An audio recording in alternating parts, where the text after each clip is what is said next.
Hallelujah ആ ദൈവത്തിൽ വിശ്വസിച്ച് മുന്നോട്ട് പോകുവാൻ നിനക്ക് കഴിയുമെന്ന് വരികില്, ഇന്ന് അങ്ങനെ ഒരു തീരുമാനം എടുക്കുമെന്ന് വരികില്, ഹല്ലേലൂയ ദൈവത്തിൽ നിങ്ങളുടെ ആത്മാവ് മറഞ്ഞിരിക്കും. ഈ ലോകത്തിൽ നിന്ന് മരിച്ച് മാറ്റപ്പെട്ടാലും ആ സ്വർഗസ്ഥനായ ദൈവമല്ല വരുന്നത്. എന്നാൽ കർത്താവായ യേശുക്രിസ്തുവിനോട് കൂടെ ഉയർപ്പിന്റെ ഒരു ഹല്ലേലൂയ ദിവസം നിങ്ങൾക്ക് വേണ്ടി ദൈവം ഒരുക്കിയിട്ടുണ്ട്. ഹല്ലേലൂയ നമുക്ക് എല്ലാവർക്കും അറിയാവുന്ന ഒരു കാര്യമാണ്, സൂര്യനെ കുറിച്ചും ഭൂമിയെ കുറിച്ചും അതുപോലെ നക്ഷത്രാദികളെ കുറിച്ചും ഒക്കെ അറിയാം. ഇതിവിടെ ഈ ഏകദേശം 9,20,00,000 മൈൽ ദൂരത്തിലാണ് ഈ ഭൂമിയും സൂര്യനും തമ്മിലുള്ളതായ ആ അന്തരം. അതിന്റെ ആ ദൂരപരിധി 9,20,00,000 മൈൽ ദൂരമാണ്. അതുകൊണ്ട് എന്താണ് പ്രയോജനമെന്ന് ചോദിച്ചാൽ, ഈ സൂര്യൻ ഒരല്പം ഭൂമിയോട് അടുത്തിരുന്നെന്ന് വരികില് ചൂട് കാരണം ഈ ലോകത്തിൽ ആർക്കും ജീവിക്കുവാൻ കഴിയുകയില്ലായിരുന്നു.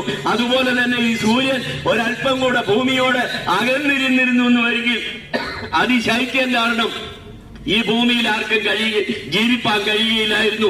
ഇതെല്ലാം സ്വർഗത്തിലെ ദൈവത്തിന്റെ സൃഷ്ടിയാണെന്നുള്ളത് അതിന് വ്യക്തമായി നാം മനസ്സിലാക്കണം.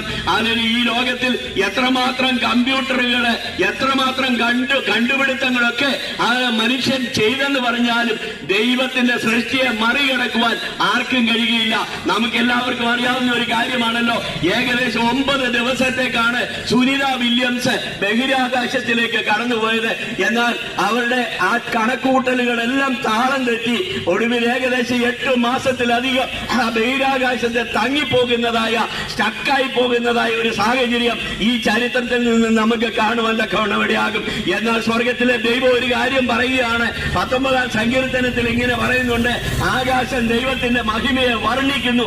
അതായത് സൂര്യൻ നിൽക്കേണ്ട സ്ഥാനത്ത് നിൽക്കും, കടന്നു വരേണ്ട സമയത്ത് കടന്നു വരും. ഭൂമി 24 മണിക്കൂറിൽ 23.5 ഡിഗ്രി ചെരിഞ്ഞ് അതിന് ഒരു ദിവസം 24 മണിക്കൂർ ചുറ്റുവാൻ തക്കവണ്ണം ഇടയാകും. അതുകൊണ്ടാണ് രാവിലെ നമുക്ക് പ്രകാശം കാണുവാൻ ഇടയാകുന്നത്, രാത്രിയിൽ നമുക്ക് ഇരുട്ട് കാണുവാൻ, അതായത് പകലും രാത്രിയും മാറി മാറി കാണുവാൻ ഇടയാകുന്നത്.